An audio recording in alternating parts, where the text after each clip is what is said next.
Paper Mario the Thousand Year Door has a very unique mini-boss in Chapter 3. The Iron Clefs have infinite defense, meaning that they are completely invulnerable to any attempts at damaging them unless you use one specific move. This made me think, what if I gave this uniqueness to everyone? Could I beat Paper Mario the Thousand Year Door if every enemy had infinite defense? Now you may be wondering, how are you planning on dealing damage? Well, that's like what this whole video is about, so just be patient. We'll get there soon, okay? Okay. Once we start the game, our first enemy is Lord Crump. Being somewhat of a tutorial battle, you don't have many options to deal damage right now. Normal jumps and normal hammer attacks are basically all you have. These obviously don't do damage, so what can we do? Are we stuck already? Well, obviously if you've played the game, you know where I'm going with this. Super guarding an enemy deals 1 damage to them as long as they make contact with Mario. So by super guarding 5 times, we can beat Lord Crump. At this point, I've realized that while super guarding is obviously a viable way to beat these enemies, it feels cheap. There's never another time that super guarding is required to beat a fight, so I decide that after Lord Crump, they will not be allowed at all. Crump is a sore loser and throws his entire army at us, but we run away from it and unlock Goombella. In any other playthrough, Goombella is the toppiest of top tiers. However, in this challenge, she is all but useless. Actually, no, she is useless. On her own, she can't deal any damage to any enemies in this playthrough. So if Mario can't deal damage, and Goombella can't deal damage, what do we do? Well, we get to use our favorite early game powerhouse, the Fire Flower. See, there are a handful of attacks in this game that completely ignore defense. This means that for this challenge, we have a selection of about 10 different things that we can use to deal damage to infinite defense enemies. One of which being, you guessed it, the Fire Flower. By using a Fire Flower, we can defeat the Goomba trio, and then go turn into a plane and gain Sweet Treat, a special that restores our health in battle. While this will be a very useful special later on, this more importantly means that we've unlocked Rogueport's Badge Shop. This shop is full of some useful and not useful badges, but there is one specific badge that we can buy that is incredibly useful for this challenge. Piercing Blow is one of those aforementioned attacks that completely ignores defense. This badge gives us an attack that, for the price of 2 FP, ignores enemy defense with no extra damage added. Normally, this attack is kinda bad because most enemies don't have enough defense to warrant its use, and using Power Smash would just be better at that point. But obviously enemies have enough defense to warrant it now. So let's test it out on our next boss, Blooper. To start off the fight, I have Goombella use a Fire Flower to take out Blooper's tentacles and then start smacking him with my piercing blows. At the moment, we only have 5 FP, so I do have to throw in a Sweet Treat to use more than 2 piercing blows, but after 2 Fire Flowers and 3 piercing blows, Blooper falls permanently. We enter into Petal Meadows and catch a glimpse of the boss of the chapter. Hooktail's gonna be a difficult fight later on, but we'll get to that. After taking a quick stroll through Petalburg, we see Koops for the first time, and then head towards the Schwank Fortress. The path to the fortress involves 2 different fights. These enemies normally have 2 defense, which is a lot early on. Thankfully, Nintendo's intended solution for these fights is to give you a POW block for each one right outside the room you fight them in. So with our POW blocks, we take out the Clefs and the Bristles in 1 turn each. It's really easy. Once we reach the Schwank Fortress, we obtain Multi-Bounce, which is useless. With a few Fire Flowers that we bought earlier, we easily take out the 2 fights against the 4 Fuzzies also. Now all that's left is the Gold Fuzzy. I accidentally start this fight with only 3 FP, so I use a Piercing Blow on my first turn and then spend a few turns appealing so I can get the star power needed for a Sweet Treat.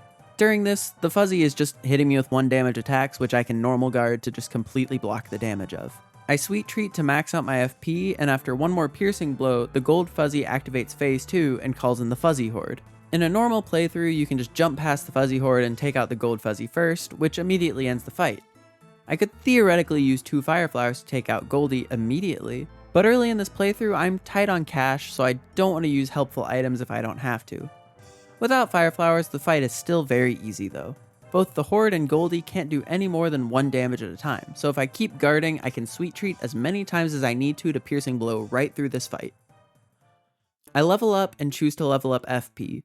Normally, I'm a strong believer in BP all the way, but early on in this challenge there aren't many useful badges for us, which means that there is actually some merit into putting some points into the other 2. This level specifically allows me to use 3 more Piercing Blows before having to use Sweet Treat, which is mandatory later on. We head back through Petalburg on our way to Hooktail, and while doing so we run into Koops. While he isn't another damage source for us yet, He does come with 1 defense, which automatically makes him better than Goombella and permanently puts her on the sidelines for the rest of the challenge. Koops' girlfriend Koopy doesn't like that Koops is going on this journey, so instead of, supporting his decision or even talking to him for more than 5 seconds about it, she instead lashes out, attacking both him and Mario. Are you okay, buddy? Do you need to, talk about it? Okay. Well then I guess we can keep going. Once we get into Hooktail's castle, we run past some of the dead Koopas, only to find one that looks suspiciously different from the others. Yeah, I know, right? This one is so different. It's got blue shoes. Apparently it's Koops' dad. Dang. Oh, wait, nope, it's just a random guy. I guess it's pretty hard to tell who someone is based just on their skeleton. There's also another skeleton in the room that's a little less suspicious. I go take a look anyway, and oh my gosh. Alright, so after getting jump scared by 20,000 dull bones, I push forward to get back to red bones and begin the battle. Thankfully, this is even easier than the fight versus Goldie.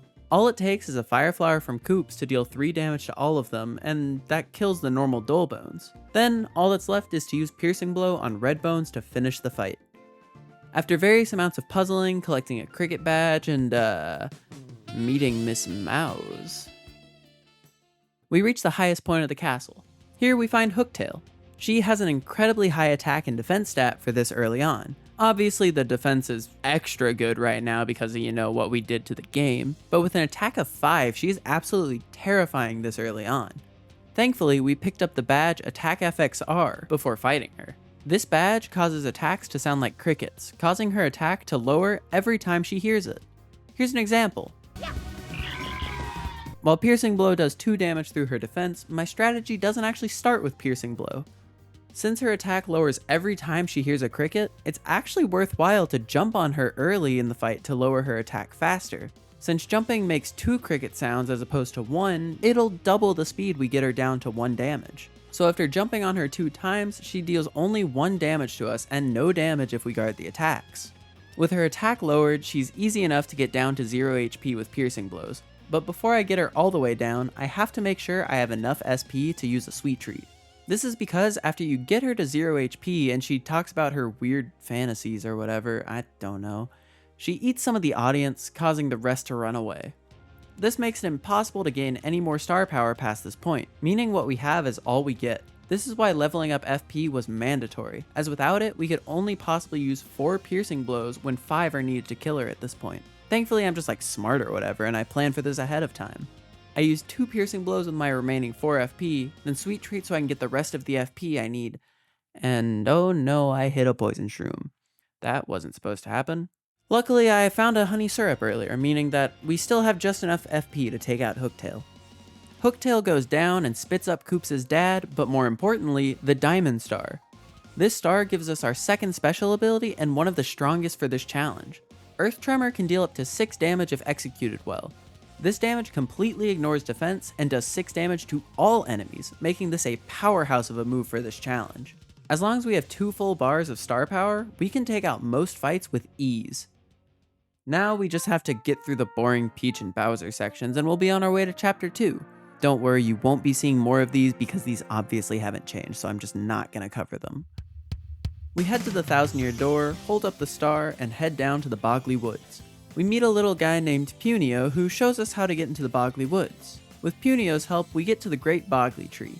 The front door is locked, so we're gonna need to get Flurry to open the secret front door. On the way to Flurry, we grab the badge Quake Hammer. This badge is another hammer badge that is actually useful. It hits all grounded enemies and completely ignores defense. You may just think that this is a better version of Piercing Blow, but it's actually not. I'll explain why later though, doesn't make sense to right now.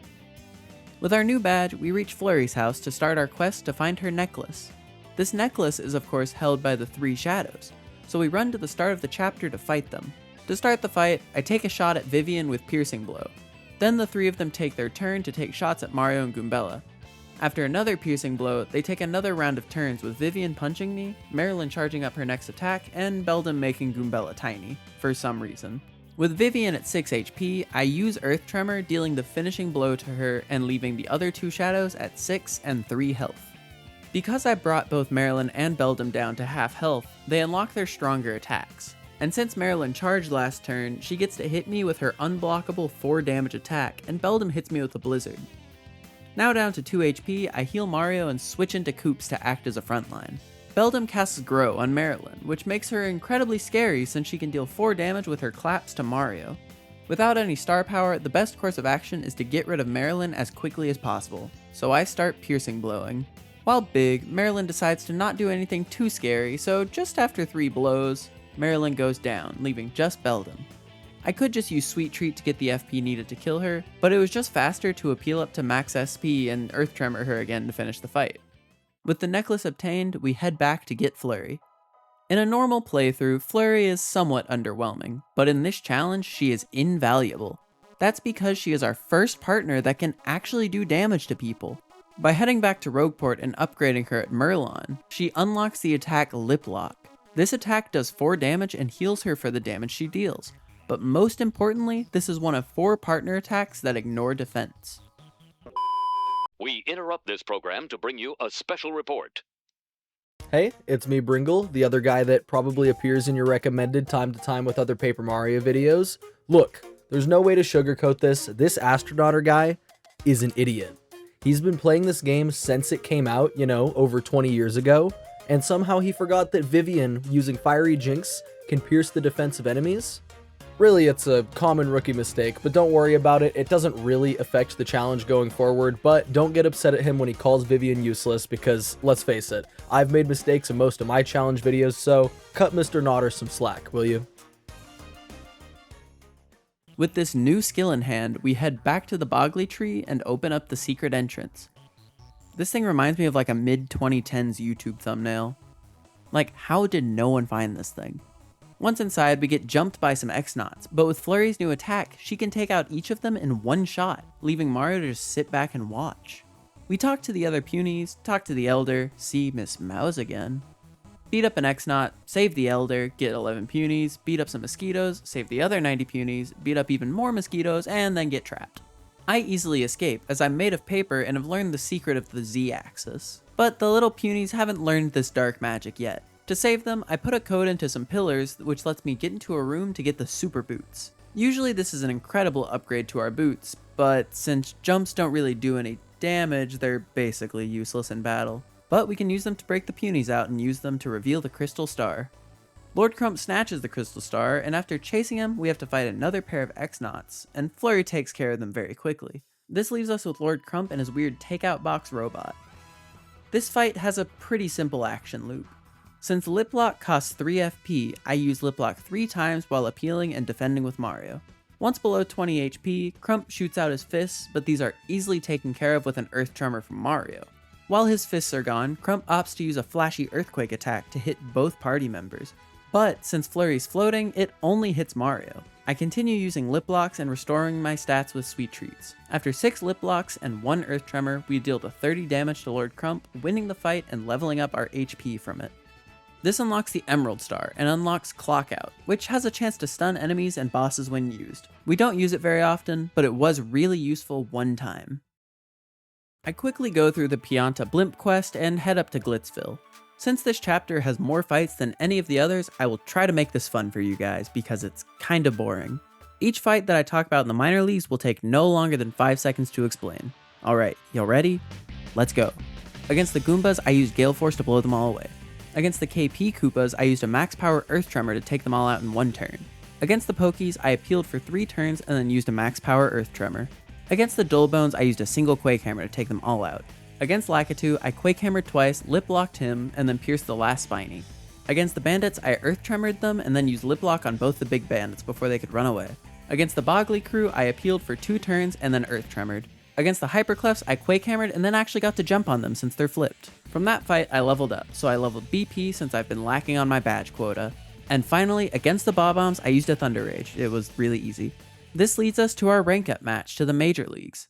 The Armored Harriers, as I mentioned at the start of the video, have always had infinite defense. Sadly, these guys don't just have infinite defense. They have a clause in their defense that says they can only be damaged by 1 attack in the game. And sadly, we don't have it. Yet. So after losing our first match against them, we get our new friend, Meet our boy WinCon. He's obviously named this because he's our win condition against these guys. WinCon's gulp attack is the second partner attack that can pierce defense. It's more useful than Flurry's lip lock against groups of enemies, but against single targets, Flurry is still more worthwhile since her lip lock costs less FP, meaning that we can use it more often without having to restore FP. But right now, Gulp is the only attack that can deal with the Armored Harriers, so with 2 Gulps, we take them out incredibly easily. Continuing on, most of the other fights are pretty easy, so I'll only stop to explain the really important ones.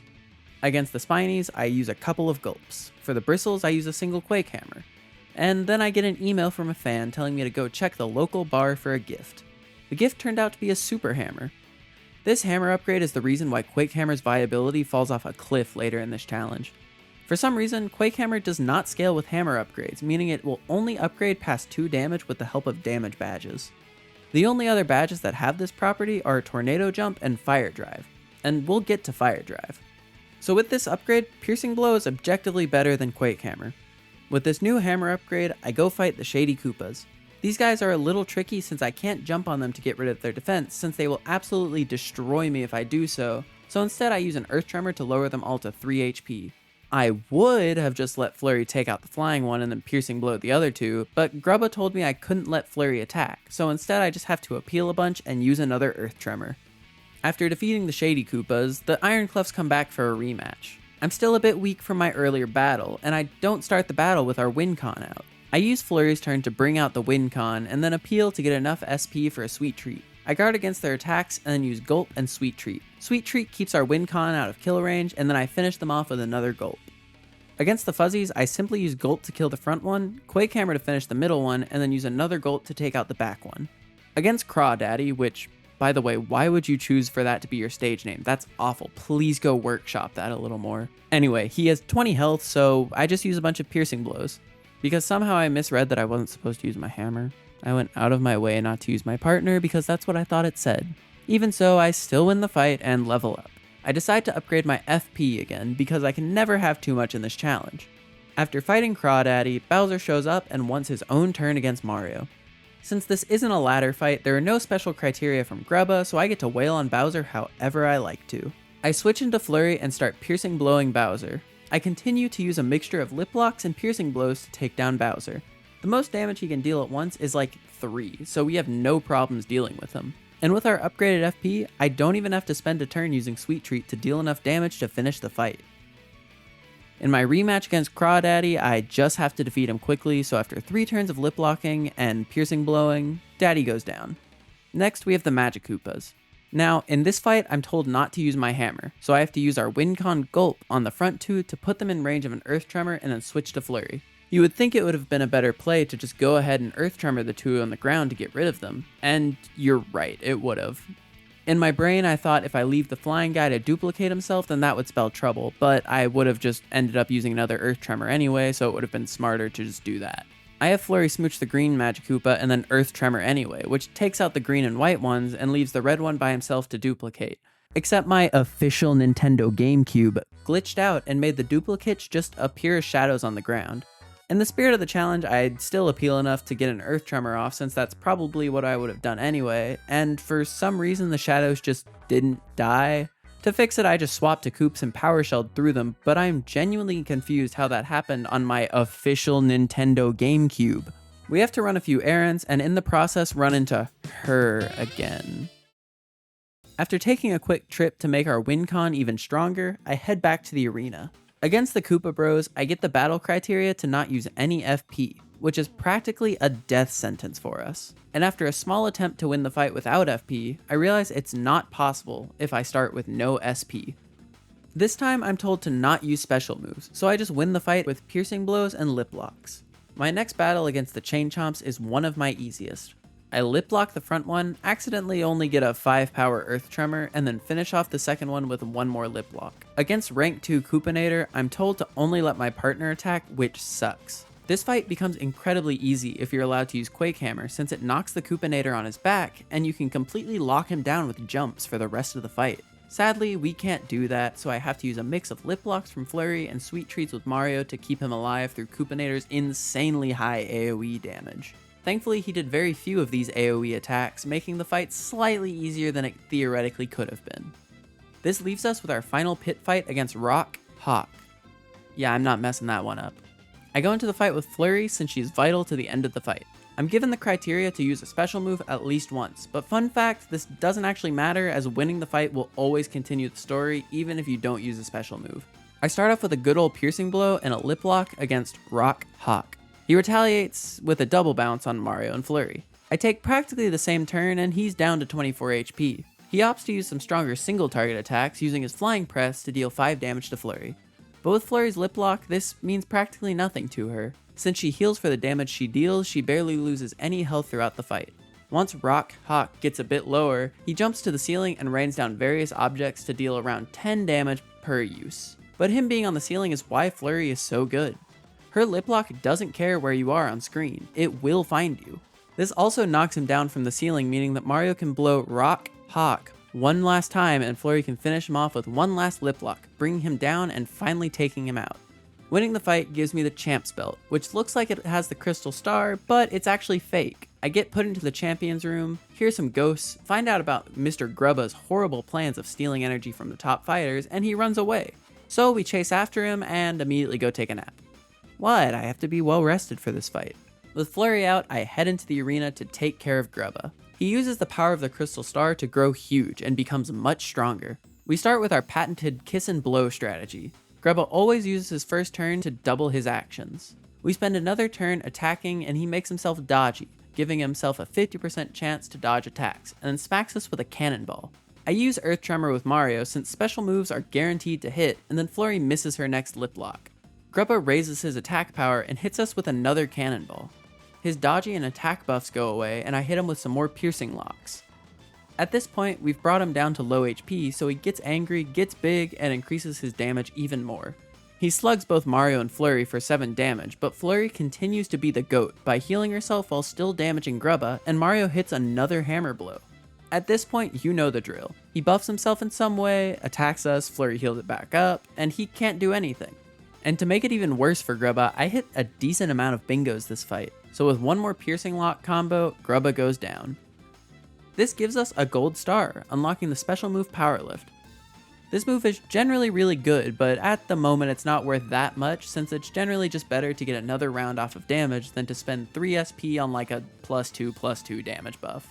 Maybe if it was the remake it would be worth it. Before entering into chapter 4, I go on a little expedition to find some star pieces.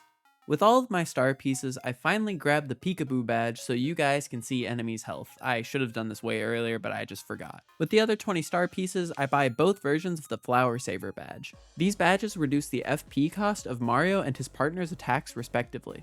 This allows me to use my attacks more often without having to refuel. With these new badges, I find Darkly to have him write our names on us so we can enter chapter 4. I've never done this with Flurry as my active partner before, and let's just say that the dialogue is interesting. So many times I wonder how this is still a kid's game. Well, let's go to chapter 4. Very little happens in relation to this challenge early on, so let's skip to Atomic Boo. This is an optional fight that I always just like to do to show off. I'm gonna be 100% honest, this fight is the exact same as before. We haven't obtained any worthwhile skills or attacks to deal damage to enemies past what we already have, so Atomic Boo basically boils down to a very similar strategy as many of the fights before. A lot of lip locks and actually no piercing blows because he's floating, so I can't hit him. It's kind of just a one-trick fight of Flurry just kissing over and over again. After 2 Earth Tremors and 7 lip locks, Atomic Boo dies again? Because he's like a ghost or whatever. And speaking of ghost, we have a certain ghost with a party hat to go beat up. This unnamed man is not a very difficult fight. He is quite literally a weaker boss than Grubba. The strategy is very simple and the exact same as before. Flurry just makes out with him and Mario just piercing blows him. When below 10 HP, Mr. Party Hat turns into me. I'm unsure as to why, but I guess whatever. We beat him with some more piercing lips and collect the crystal star. Oh, not again. Why does this have to happen every time? He stole my body, actually, so now I have to go through the per playthrough marathon of chapter 4. On the way, we pick up Vivian. She's useless. While on our marathon, I was jamming out to some of the tunes that I just listened to. Let me know if you think you know what song I was listening to. Here's your hint. With Vivian in tow, I go collect the patent-pending P in a chest and give it to Dupless. He gets angry, runs away with my body, and we chase after him. Before entering battle, I get my per playthrough inspiration from Tall Vivian and head into battle against Mario Dupless Mario. Vivian runs away because she finds out we're Mario. Well, she wasn't doing anything anyway, so works out. Since it's practically the only thing I can do, I start using piercing blows on Dupless. After 2 of these, Vivian finally decides to come back. I realize that while all enemies have infinite defense, my partners obviously don't. So Vivian can actually theoretically do something, and I let her take some shots at Goombella. I continue piercing Dupless and earth tremoring both, causing him to bring out Koops. Once Koops is out, I use a Quake Hammer to knock him on his back, and he is actually useless for the rest of the fight, so it's a 1v1 against me and Dupless. I earth tremor and piercing blow 2 more times and finish beating up our little guy in a party hat. We collect the Ruby Star, which gives us the special Art Attack. This special is pretty good single target damage, but is too expensive to be of good use for most of this challenge. After leaving Chapter 4, I meet up with Captain Flavio and get him to lend me his ship. But we need someone to drive it, so I go search for Captain Sir Admiral Bobbery. I have to take out Gus to get to him, but it's no problem since I fought much harder bosses at this point. I Santa Claus into Bobbery's house and find out that it's not actually Bobbery apparently. To figure out where he actually is, I go talk to Podley, which, by the way, worst character in the game. Just think about it for 2 seconds. Okay, stop thinking about it. We got work to do. We get a letter from Bobbery's dead wife and bring it back to that guy that we talked to earlier. This makes him change his mind about who he is, and we finally get our driver. So let's go. Ah, this is the life. Out on the open sea, just getting to relax. Oh no, what is that? Ah! Well, that trip didn't last very long. Oh hey, we're alive. This chapter honestly doesn't have much going on. We save Bobbery, whose only real possible use is to blow up other bomb enemies, since it doesn't matter how much explosive damage you deal to them, it just matters that it's explosive or fire damage. We also have 3 sets of fights against 3 fire spirits. Every single fight goes exactly the same. I piercing blow the first one, then gulp it, wait for their turn, then gulp again, and piercing blow the back one. There's also a few fights against some bullet bill blasters, but those are basically the exact same, where I just will gulp and piercing blow to get it done. So with that, I guess we can just kind of skip straight to the boss. The fight against Cortez is pretty simple at the start. For the first and second phase, I get to use my patent-pending piercing lip to deal damage. It takes 2.5 turns for each phase since I have to hit him 5 times with my 4 damage attacks, but after 10 turns, phases 1 and 2 go down. The final phase is a little different. I use Gale Force to blow away all the cool weapons that he's using, and it makes the fight so easy. I can't believe I didn't know about this until like a couple months ago. After blowing away the weapons, I hit him with an art attack to immediately bring him down to 9 HP and trigger his final phase. He consumes the souls of the audience and heals to full HP, but that doesn't really do anything because all I can do are these little puny attacks. Yeah, this fight's like really boring, but I promise things are gonna change soon. With Cortez dead, well, not actually dead, but like defeated and talked down. I don't know, he was already dead, but we beat him, okay? We get the Sapphire Star and get Sweet Feast, a better, more expensive sweet treat. On our way out, we run into our old friend Lord Crump for fight number 3. Crump has 3 different formations that his X-Nauts can have, with 2 of them being in his first phase. Grouping number 1 is a 6 HP pyramid that sits directly in front of him, making it impossible for Mario to hammer Crump. I use Flurry to go past the stack and lip lock Crump, and then have Mario appeal because I don't have enough star power to use Earth Tremor. With Flurry in the front, the enemies will be targeting her for now, and thanks to lip lock, she is incredibly tanky. I lip lock again and get enough star power for an Earth Tremor, so I use it to take out the cheerleading formation and deal 6 damage to Crump. I lip lock again, putting Crump to 12 HP and into his second formation of X-Nauts. These guys aren't too much of a problem and actually kind of deal less damage as long as I'm guarding their attacks. I go for another lip lock, but accidentally target the guys on the ceiling, which I've never done before, so I didn't know that Flurry goes almost completely off screen to do this. And also, somehow her kiss is so powerful that it affects the entire line of X-Nauts, even though she only kissed the first one. Makes you wonder if the X-Nauts are all connected like that one forest that's just like one single big tree. I don't know.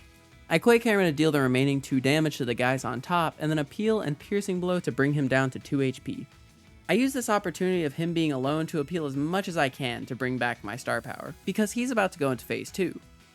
I hit him with 1 more piercing blow and he heals for exactly 30 HP.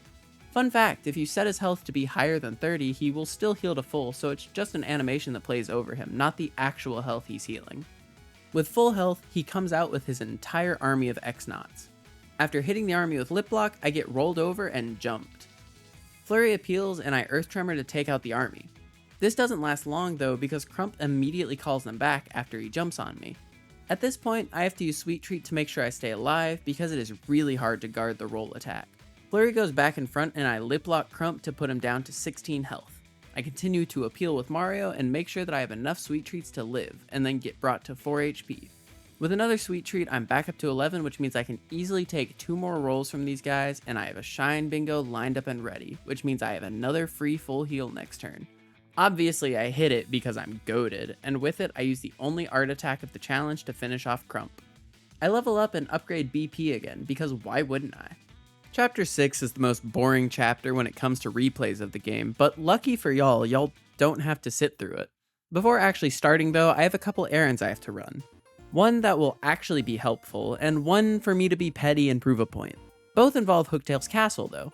I grab the anonymous quest from the Trouble Center, talk to Merlon, and talk to Miss Mouse, then head to Hooktail's castle. Here I find the up arrow and a badge. I bring the badge to Miss Mouse so she joins my party, and I bring the up arrow to Merlon so I can upgrade my partners further. Now I want to say, I made a YouTube short simply talking about how to get Miss Mouse, but at the end I said, quote, "Now you have objectively the worst partner in the game." I thought this was a known fact, but apparently it isn't. People in the comments were saying, oh, she's really good against enemies who have really high defense. Well, let's look at the stats really quick. At max rank, her only attack hits a single grounded enemy for 4 damage. Both Flurry and Yoshi deal 6 damage when fully upgraded. On top of that, Yoshi hits a possible 2 enemies for 6 damage, and Flurry can hit enemies anywhere on the screen for 6 damage. Oh yeah, and we're about to get an ability that blows even Yoshi out of the water. Upgrading Koops gives him Shell Slam.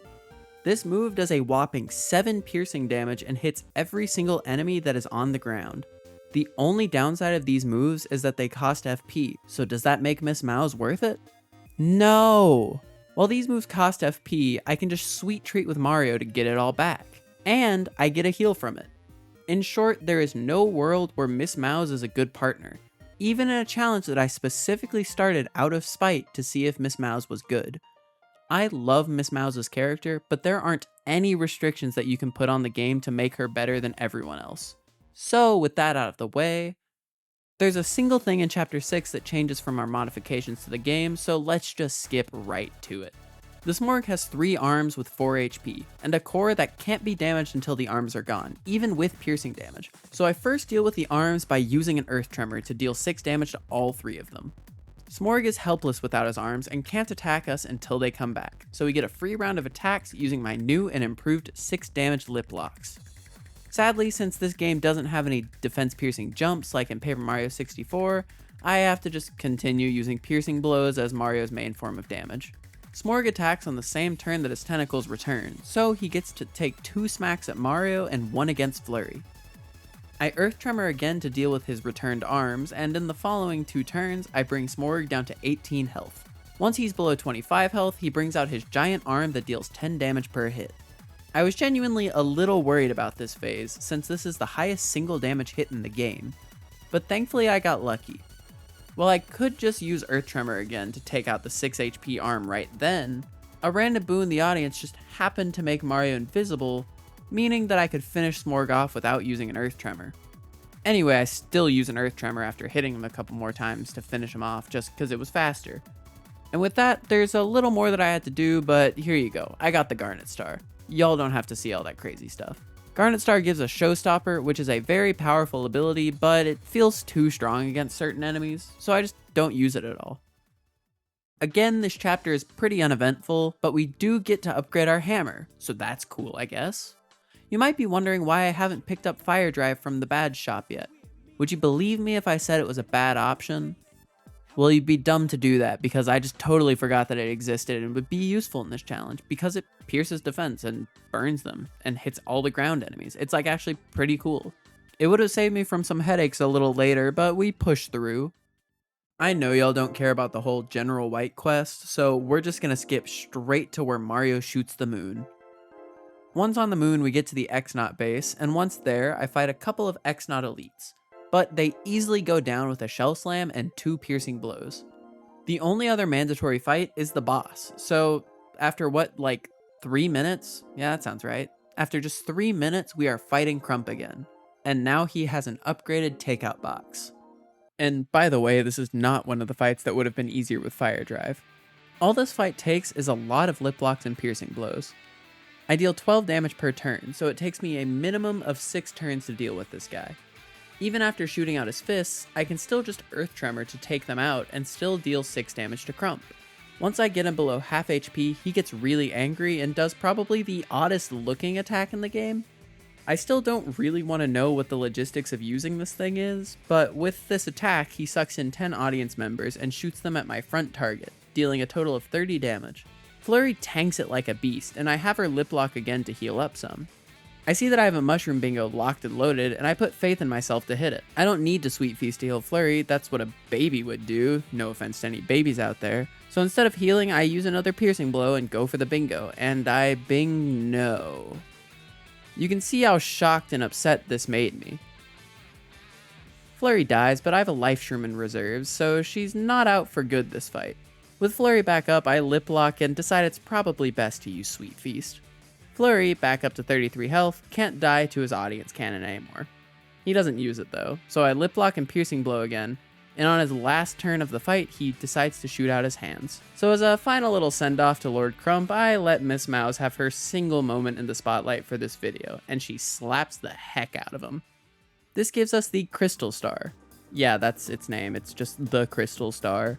This gives us Supernova, a move that does 15 damage to all enemies but costs a lot of SP. Pretty strong, but it's only useful a couple times.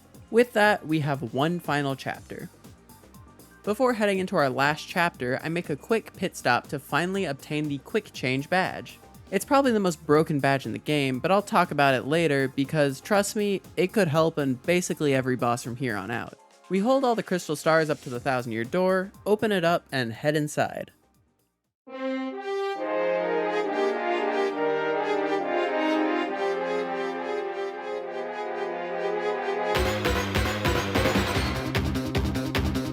This chapter has 6 boss fights for us and a few easy Bombshell Bill Blaster fights. Just know I did all the Bill Blaster fights the same way, by Earth Tremoring and gulping to end the fights quick. I also grabbed the All or Nothing badge. This makes my hammer attack stronger as long as I hit the action command, which is basically just a cheaper attack up, so you should always have this one equipped. The first boss fight we have is against Dark Bones and his 4 Dry Bones. This is basically just an upgraded Red Bones fight from Chapter 1, and the quickest and easiest way to do this fight is to just Supernova. And since this fight gives so much experience, I take them all out with a Supernova and a Lip Lock from Flurry, putting me right before leveling up. Oh yeah, and just to show it off, I jump around one of the Bombshell Bills by using an Ultra Jump to land on the torch above and then jump over. I still fight them though, but the exact same way as the others. This fight actually caused me to level up, and of course I pick BP again. At this point, we just have 5 actual bosses remaining, so let's start taking them out. Gloomtail is Hooktail's stronger brother, and it shows. With his stronger Poison Breath and multiple AoE attacks, I struggle to keep Mario alive. Even though he has a bunch of strong attacks, one of them is an Earthquake, so Flurry barely ever drops under max HP this entire fight. With a mixture of Lip Locks, Piercing Blows, and Sweet Feasts to stay alive, we hold up pretty well, but after lowering Gloomtail to 31 HP, he charges up for his Mega Breath. This isn't a problem though, because I can just use Quick Change to switch into Vivian and still have a free turn with Mario. Oh no, I forgot to equip it. Well, we can still dodge the attack, we just don't get to act with Mario before Gloomtail's next attack, which sucks. So I use Veil, dodge the Mega Breath, and then take a hit from his next Earthquake. To make sure I survive another turn, I use Vivian to switch into Flurry and then use a boo sheet I found earlier. With one more turn of invisibility, I have Flurry kiss Gloomtail again and attempt to use my low HP to gain more star power with another piercing blow. With the large amount of star power I gained, I'm able to use another lip lock and actually finish him off with one final supernova. I was hoping this fight would give me enough experience to level up. It didn't, but it's not the end of the world. With Gloomtail defeated, I go to the top of Riddle Tower.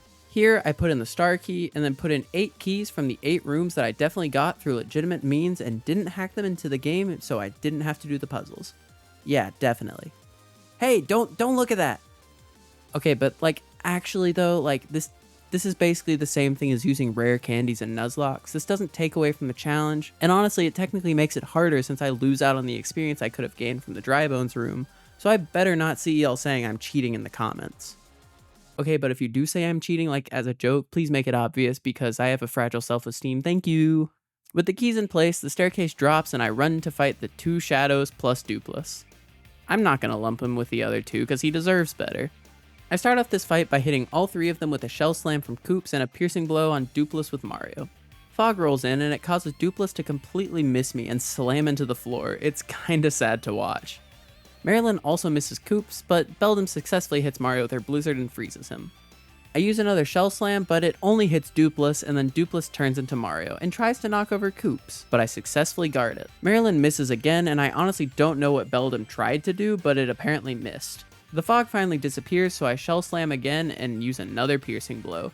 Beldum upgrades Dupless to allow him to act twice, and I try to take him out with a piercing blow and a shooting star, but more fog rolls in, and the shooting star misses him. Man, fog is annoying.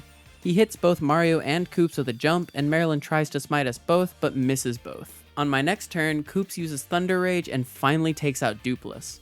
I then Sweet Treat to make sure I don't die, and then Beldum poisons me, which would have been nice for her to do before I use Sweet Treat. With my remaining FP, I Shell Slam and use a piercing blow. This gives me a Flower Bingo, so I get all of my FP back, and in one final Shell Slam, both of the 2 shadows go down. I level up off of this fight, and after realizing that I haven't had enough FP in my reserves, I decide to upgrade it one final time. 2 bosses down, 3 to go. After a little bit of cheeky zooming, I reach Grotus, the leader of the X-Nauts. It's a good thing we leveled up from the 2 shadows plus Dupless fight, because it's kinda necessary to have full star power going into this fight. While Grotus has 4 active Grotus X's, these little guys, he is 100% invulnerable to damage, but not like 100% defense. It's like he just can't take damage. It's kind of dumb. So to deal with this, I hit all of them with an Earth Tremor to take out all the X's. This drops the shield and lets Flurry get in there with her lip locks. Grotus has a bunch of spells that hit both Mario and his partner, so I have to be sure to heal a lot this fight after getting hit over and over again. Though, while I'm not at low HP, I continue to use Earth Tremors to deal with both the 2 X's he summons every turn and to deal 6 damage to him at the same time. But you remember how I said Fire Drive could be useful later? It would have been during this fight. If you didn't know, you can actually target Grotus' staff with jump attacks, but another attack that can hit it for some reason is Fire Drive. This completely nullifies Grotus' attempts to attack you on his next attack, and if I had Fire Drive, I could have used it in tandem with Earth Tremor to only let Grotus attack like every other turn. But who cares? I continue to use the same strategy of Earth Tremoring and Lip Locking and get him down to 17 HP. At this point, I'm at 6 HP, low enough to die to any of his spells if he targets Mario. And in my infinite wisdom, I decide to use Earth Tremor instead of healing. I would have killed him in like 2 turns no matter what. It was really dumb that I did this. And he kills me. He burns me alive. It sucks. So after dying, I have to restart the fight. And I won't bore you with the details because it was basically the exact same as before, except this time I actually did things correctly and wasn't dumb. And so yeah, we beat him. After beating him, Bowser and Kammy Koopa appear to fight me immediately after. It is generally a good idea to deal with Kammy first in these fights, as she has a lower HP, and her buffs and healing can get really annoying throughout the fight if you don't take care of her quickly. Knowing this, I immediately lip lock her and then clock out to try to stun both of them. I only stun Bowser, which isn't great since Mario is so low, but Kammy attacks Flurry instead of the low HP Mario, so I'm safe for now. It's at this point that I realize there's no way for Mario to really deal damage to Kammy unless I had Fire Drive, which I don't.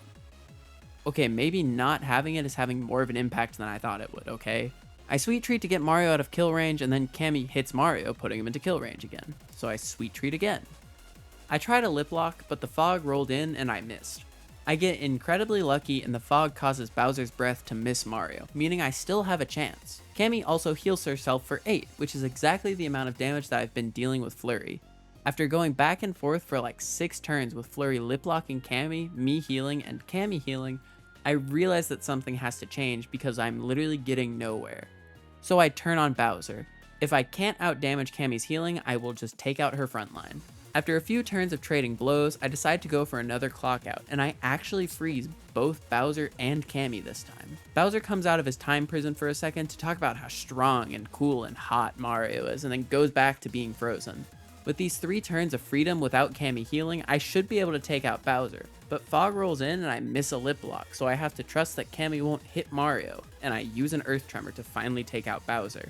Luckily, Cammy decides to turn invisible instead of hitting Mario, so I get to freely heal and take out Cammy after a few more turns of piercing blows and lip locking. With Bowser and Cammy down, we only have one fight left, the Shadow Queen herself. Before fighting her, I finally remember to equip Quick Change. And hey, I didn't lie, I said it could have been useful in all these fights. It was only actually useful in the final fight.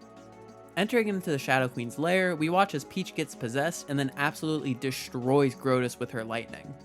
You would think that infinite defense would help him here, but actually the Shadow Queen's lightning attack pierces defense, so it makes perfect sense.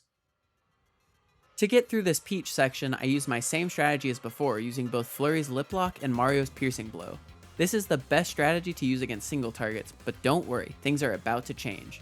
Right before she gets to 90 health, I swap to Koops and put a Shell Shield on Mario, then I Piercing Blow to put her into Phase 2. As long as Mario survives Phase 2, I should be able to get through Phase 3. In Phase 2, you have to hit her on 3 separate turns, giving her 6 chances to attack you for a total of 42 damage.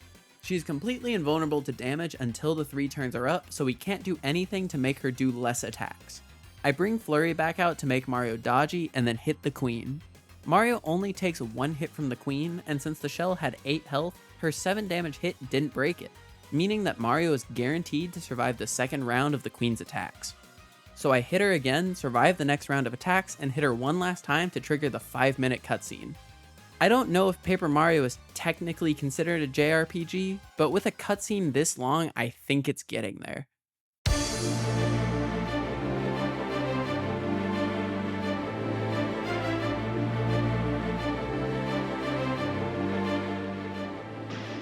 The Shadow Queen's defenses finally go down and we can damage her. Our game plan for this fight has switched, but it's still pretty simple. The Shadow Queen can have one of 2 types of minions. She can either have 2 hands that have 5 HP each, or she can summon a swarm of hands that have a total of 8 health. With the badges I have equipped, Koops' Shell Slam only deals 7 damage, so he cannot one-shot the hand swarm.